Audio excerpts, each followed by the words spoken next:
আরেকজন হচ্ছে রাশেদ খান মেনন। তাদের দুবইয়ের পক্ষে আমরা শুনানি করেছি। আমি একজন করে বলি, রাশেদ খান মেনন উনি বাংলাদেশের ছাত্র রাজনীতির একটি উজ্জ্বল নক্ষত্র এবং উনি বিশিষ্ট পরিবারের সন্তান। উনি উনি এমপি ছিলেন, মন্ত্রী ছিলেন। উনি এই যে আপনারা রিমান্ড শুনানিতে কি বলেছেন, যে রিমান্ড শুনানির আদেশ দিল, এতে আপনারা এই রাশেদ খান মেননের ব্যাপারে আমি বিজ্ঞ আদালতকে বলেছি যে উনি অন্য একটা মামলায় রিমান্ডে থাকাকালীন অবস্থায় আজকে আদাবর থানার মামলায় ওনাকে সোনেরের দেখিয়ে আয়ু সাহেব 10 দিনের রিমান্ড চেয়েছে।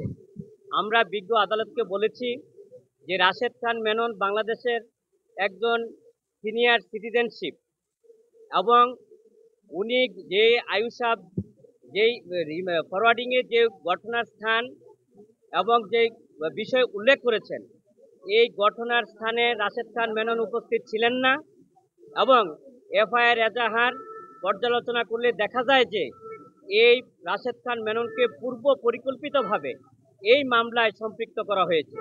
বিজ্ঞ আদালতকে আমরা এও বলেছি যে রাশেদ খান মেননের মতন লোক হত্যাকাণ্ডের সাথে জড়িত হতে পারে না এবং মারামারি এবং হত্যার উদ্দেশ্য ইন্ধনদাতা যে আনয়ন করেছে সম্পূর্ণ ভিত্তিহীন উদ্দেশ্যপ্রণীতভাবে এই মামলায় তাকে সম্পৃক্ত করা হয়েছে এবং রিমান্ড চাওয়ার ব্যাপারে এবং রিমান্ডে নেওয়ার মতন কোনো উপাদান ছিল না। তারপর বিজ্ঞ আদালত অত্যন্ত মনোযোগ সহকারে, ধৈর্য সহকারে আমার বক্তব্য শুনেছেন।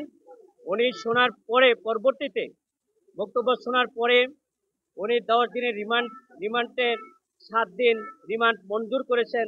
আমরা বিজ্ঞ আদালতে বলেছি যে উনি শারীরিকভাবে অসুস্থ, ওনার জিজ্ঞাসাবাদে যাতে সতর্কতা অবলম্বন করা হয়েছে। বিজ্ঞ আদালত বলেছে যে মহামান্য হাইকোর্টের আপিল ডিভিশনের যে নির্দেশনা, সেই নির্দেশনা অনুযায়ী রাশেদ খান মেননকে জিজ্ঞাসাবাদ করা হবে এবং আমরা পরবর্তীতে নিউ মার্কেট থানায় হাসানুল হক ইনু সাহেবের মামলায় 10 দিনের রিমান্ড চাওয়া হয়েছিল। নিউ মার্কেট থানায় যে হত্যাটি সংঘটিত হয়েছিল, আমরা বলেছি বিজ্ঞ আদালতকে যে হাসানুল হক ইনু উনিও একজন ছাত্র রাজনীতির কিংবদন্তি, উনিও এমপি ছিলেন, মন্ত্রী ছিলেন এবং বাংলাদেশের একটা পরিচিত মুখ। ওনাকে যে এই মামলায় গ্রেপ্তার দেখিয়ে 10 দিন রিমান্ড চাওয়া হয়েছিল, কিন্তু এজাহার এফআইআর পর্যালোচনা করলে দেখা যায় এই ঘটনার সময় উনি উপস্থিত ছিলেন না এবং ঘটনা সম্পর্কে উনি অবগতও নন, কিন্তু পূর্ব পরিকল্পিতভাবে হয়রানি বা উদ্দেশ্যমূলকভাবে এই মামলা তাকে সম্পৃক্ত করে 10 দিনের রিমান্ড চাওয়া হয়েছিল। বিজ্ঞ আদালত অত্যন্ত ধৈর্য সহকারে ও মনোযোগ সহকারে আমাদের সাবমিশন নিয়েছেন। উনি পরবর্তীতে 10 দিনের রিমান্ডের উনি 10 দিনের রিমান্ডে উনি 7 দিন মঞ্জুর করেছেন।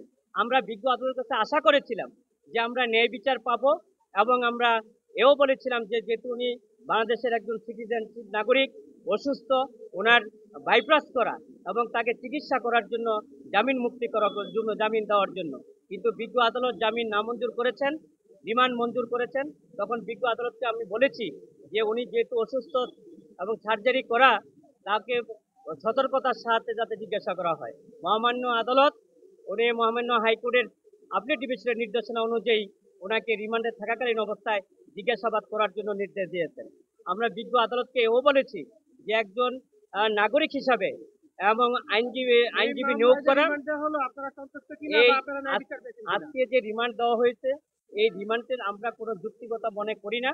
রিমান্ডের যে যুক্তিগতা থাকার কথা, উপাদান থাকার, তার কিছুই নেই। আমরা এই রিমান্ডে আমরা সন্তুষ্ট না। তারপরও বিজ্ঞ আদালতের প্রতি এবং আইনের প্রতি আমরা শ্রদ্ধাশীল। ধন্যবাদ।